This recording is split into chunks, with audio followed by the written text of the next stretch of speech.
Warzone में जब से ये वीडियो वायरल हुआ, तहलका मच गया है। हारते हुए जेलेंस्की का ऐसा वार देखकर व्लादिमीर पुतिन और उनके कमांडर हैरान।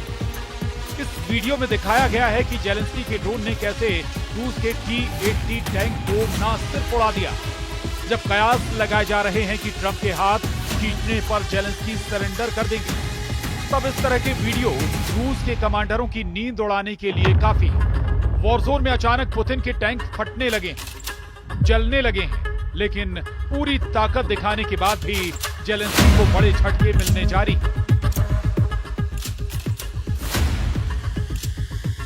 व्हाइट हाउस में ट्रंप और जेलेंस्की के बीच हुई इस तीखी बहस के 3 दिन बाद ट्रंप ने एक नया हुक्म जारी किया है और ये हुक्म एक नई गारंटी दे रहा है।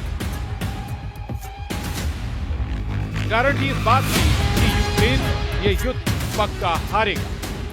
डोनाल्ड ट्रंप के बड़े फैसले ने पुतिन का काम आसान करना शुरू कर दिया है।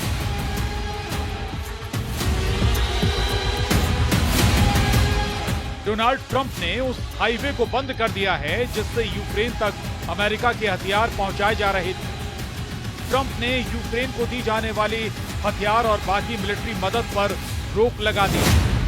यानी अभी तक जो हथियार जेलेंस्की को मिले हैं, उसके बाद अमेरिका से कोई हथियार अब यूक्रेन नहीं पहुंचेंगे, क्योंकि अब रास्ते में खड़े हैं डोनाल्ड ट्रंप और उन्होंने हथियार सप्लाई पर स्टॉप वाला ऑर्डर जारी कर दिया है। यूक्रेन में बहुत भयंकर युद्ध चल रहा है।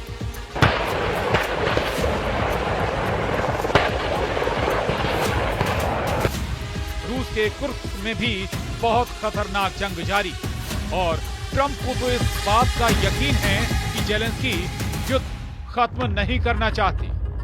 इसीलिए व्हाइट हाउस की तरफ से कहा गया है कि जेलेंस्की नहीं चाहते कि जब तक उन्हें अमेरिका का समर्थन हासिल है तब तक शांति हो। ये जेलेंस्की की तरफ से दिया गया सबसे खराब बयान है।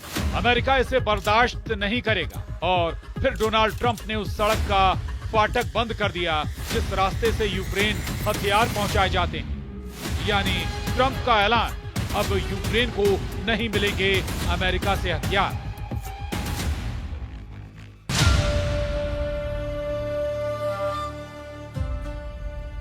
जैसे ही ये खबर रूस पहुंची, असर दिखने लगा। यूक्रेन पर हमलों को लेकर पुतिन के कमांडरों का हौसला बढ़ गया। यूक्रेन के ओदेसा और सुमी में जहां जहां पुतिन के ड्रोन और मिसाइलें गिरी, वहां सब कुछ जलकर राख हो गया।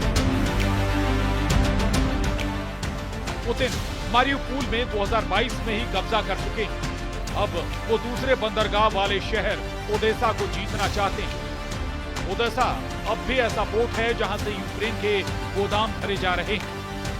यही वजह है कि पुतिन के कमांडरों ने हाल के हमलों में ओदेसा को लगातार अपने टारगेट पर रखा है।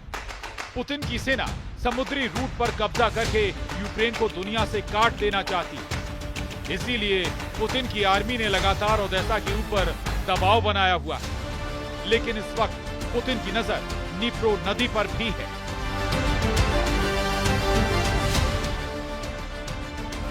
ऐसे में अब ट्रंप के हथियार रोको ऐलान के बाद जेलेंस्की के लिए ये मोर्चा संभालना मुश्किल हो सकता है।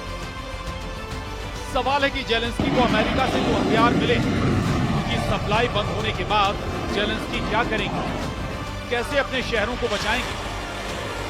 अमेरिका ने यूक्रेन को अब तक जो हथियार दिए हैं वो वाकई कई मोर्चों पर गेम चेंजर साबित हुए हैं।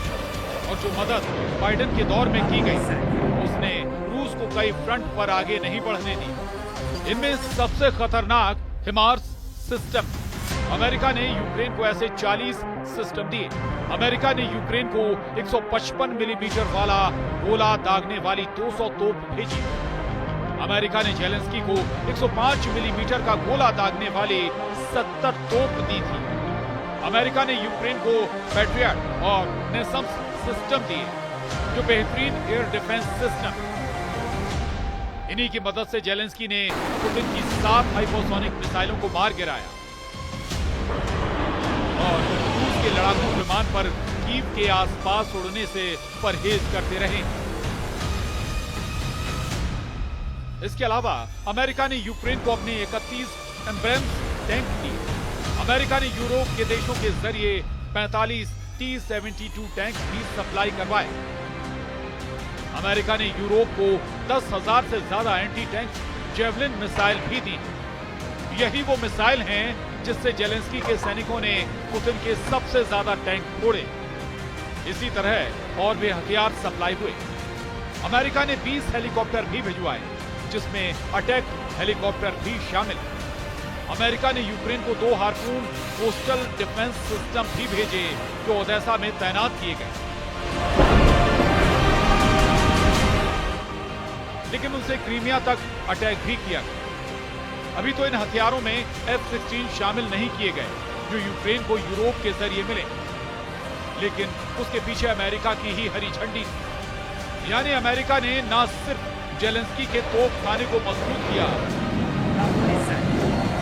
उनकी एयर डिफेंस बैटरी भी दोबारा चार्ज कर, साथ में F-16 जैसे खतरनाक लड़ाकू विमान भी यूक्रेन के मिलिट्री बेस तक पहुंचा दी। जब जब जेलेंस्की ने F-16 को उड़ते हुए देखा, उनमें अलग जोश जागा, ऐसा जोश जिसने उन्हें पुतिन से टक्कर लेने वाली हिम्मत दी। लेकिन वो बाइडेन का दौर था और अमेरिका के बॉस डोनाल्ड ट्रंप हैं अब। वैसे भी व्हाइट हाउस में ट्रंप और जेलेंस्की की मीटिंग के बाद पूरा युद्ध बदल चुका है।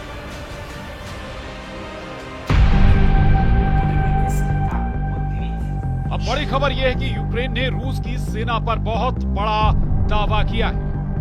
खेरसोन में जेलेंस्की के कमांडरों का दावा है कि निप्रो नदी के मोर्चे को रूस किसी भी कीमत पर जीतना चाहता है।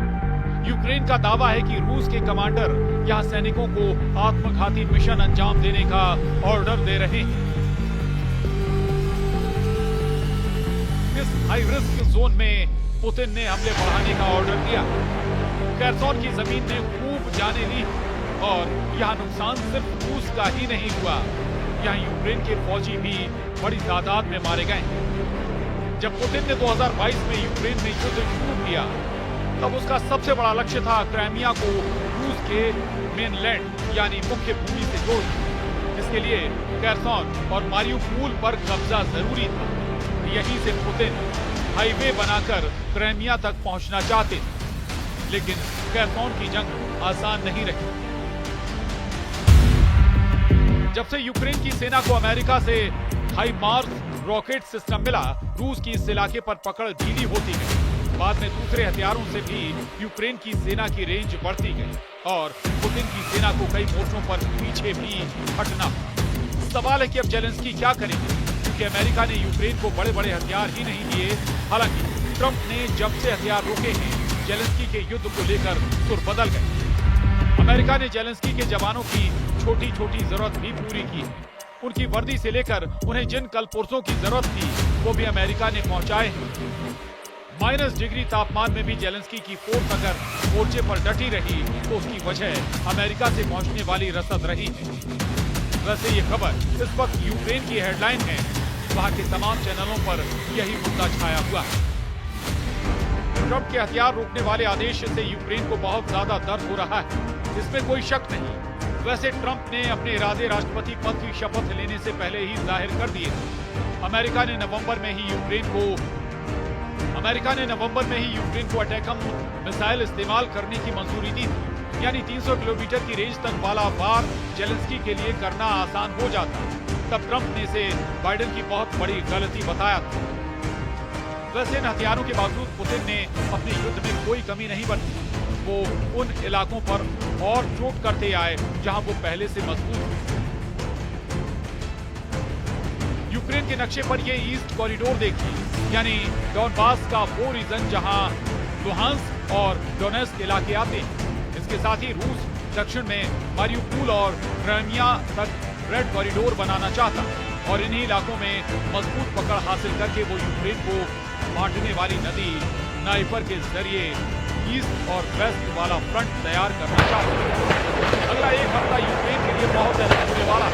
जो हथियार रोकने का ऐलान हुआ है, वो भी अलग अलग फ्रंट से जेलेंस्की के पास बनाएंगे। तब कमांडर बताएंगे कि कौन से हथियार खत्म हो चुके हैं, कितने और बारूद की जरूरत है। तब जेलेंस्की के सामने असल चुनौती नजर आएगी। Bureau report.